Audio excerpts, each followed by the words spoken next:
नमस्कार दोस्तों, स्वागत है आपका एक बार फिर से हमारे YouTube चैनल में, जहां आपको मिलते हैं जानकारियों से भरे ऐसे वीडियो जो आपके जीवन में चली आ रही सभी समस्याओं का समाधान करते हैं। मित्रों, आज हम आपको बताने जा रहे हैं पितृदोष से जुड़ी कुछ ऐसी बातें जो हमारे जीवन पर गहरा प्रभाव डालती हैं। ये तो हम सभी जानते हैं कि अगर हमारे बुजुर्गों की कृपा हमारे साथ हो तो बड़े से बड़ा संकट भी टल जाता है। पर कभी कभी जाने अनजाने में हमसे कुछ ऐसे कार्य हो जाते हैं जिनसे हमारे पूर्वज दुखी हो जाते हैं, जिसके कारण हमारे जीवन में भी कठिनाइयां आने लगती हैं और हम समझ भी नहीं पाते कि हमें क्या करना चाहिए। मित्रों, आज हम आपके लिए पितृदोष से जुड़ी कथा और उनके कुछ उपाय लेकर आए हैं जो आपको अवश्य ही जान लेने चाहिए। पितरों से जुड़ी ये कथा सुनने मात्र से आपके सभी कष्ट दूर होने लगते हैं। पितरों के आशीर्वाद से आपका जीवन सुखमय बनता है। तो आइए आप भी अपने पितरों को श्रद्धा से याद कीजिए और सुनिए उनसे जुड़ी हुई कथा। साथ ही अगर आप चैनल पर नए हैं तो इसे सब्सक्राइब कर लीजिए और वीडियो पसंद आए तो इसे लाइक करना बिल्कुल ना भूलें। मित्रों, द्वापर युग के मध्य काल में तरण तारण नाम के गांव में एक किसान दंपत्ति रहते थे। किसान और उसकी पत्नी मंगला बहुत ही दयावान और श्रद्धालु स्वभाव के थे। वे अपने खेत में खेती करते और पशुपालन भी करते थे, जिनसे उनका जीवन अच्छे से व्यतीत होता था। किंतु उनकी बड़ी समस्या थी कि वे निसंतान थे। उनकी जो भी संतान होती वह अकाल मृत्यु को प्राप्त होती थी, जिस कारण वे दोनों अत्यंत दुखी रहते थे और ईश्वर से केवल संतान प्राप्ति की कामना करते थे। किंतु समय गुजरने के साथ साथ उनकी समस्याएं और भी बढ़ती गई। उनके खेतों में फसलें उगना बंद हो गई, उनके सारे खेत सूखने लग गए और उनकी विपदाएं यहीं समाप्त नहीं हुई, अपितु उनके पशु भी बीमार रहने लगे, जिस कारण पशुओं ने दूध भी देना बंद कर दिया और उनके ग्रस्त जीवन पर जैसे विपदाओं का पहाड़ टूट पड़ा।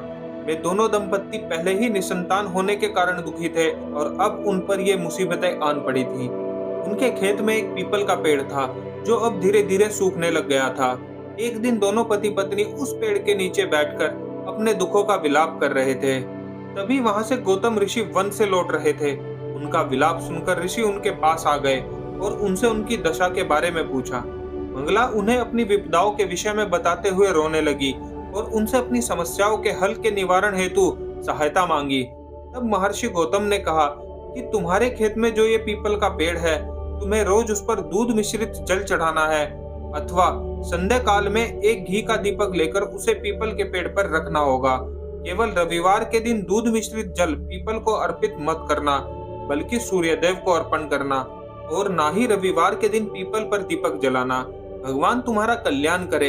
इतना कहकर महर्षि वहां से चले गए। महर्षि के कथा अनुसार मंगला रोज पीपल पर जल अर्पित करती और घी का दीपक जलाती थी तथा बड़े श्रद्धा भाव से पीपल की सेवा करती, जिस कारण वो पीपल धीरे धीरे हरा भरा हो गया और उनका बाकी खेत भी फसलों से लहलहा उठा। उनके पशु भी अब पहले जैसे स्वस्थ हो गए। मंगला को 1 वर्ष पश्चात एक पुत्र रत्न की प्राप्ति हुई। उनका संसार अब सुखी और आनंदित हो उठा था। कुछ वर्षों बाद जब महर्षि गौतम वहां से गुजर रहे थे, तब मंगला अपने पुत्र और पति के साथ उनके दर्शन हेतु उनके पास गई। मंगला ने उनका आभार व्यक्त करते हुए उनसे कहा कि हे महर्षि, आपकी कृपा से हमारा जीवन संपूर्ण हो गया है और हमारी सभी समस्याएं भी दूर हो गई हैं।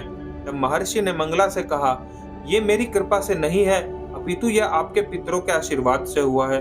आपके पितर आपसे किसी कारणवश रूठ गए थे, जिससे आपको पितृदोष लग गया था, जिस कारण आपके जीवन में इतनी कठिनाइयां आ रही थी। पीपल के वृक्ष पर जल चढ़ाकर अथवा दीपक से उनकी सेवा स्तुति करने से पितृदोष से मुक्ति मिलती है। पितृदोष के कारण ही आपको निसंतान रहना पड़ा था। अब उनके आशीर्वाद से ही आपको ये सब प्राप्त हुआ है। दोस्तों, ये थी पितृदोष से मुक्ति की कथा, जिसे सुनने मात्र से कई कष्टों का नाश हो जाता है। और अब आइए जान लेते हैं कुछ ऐसे उपाय जिन्हें करने मात्र से ही पितृदोष से मुक्ति मिलती है। पितृदोष से मुक्ति के लिए पीपल के पेड़ पर दूध मिश्रित जल चढ़ाना सबसे उत्तम माना गया है, किंतु पीपल पर रविवार के दिन जल न चढ़ाए।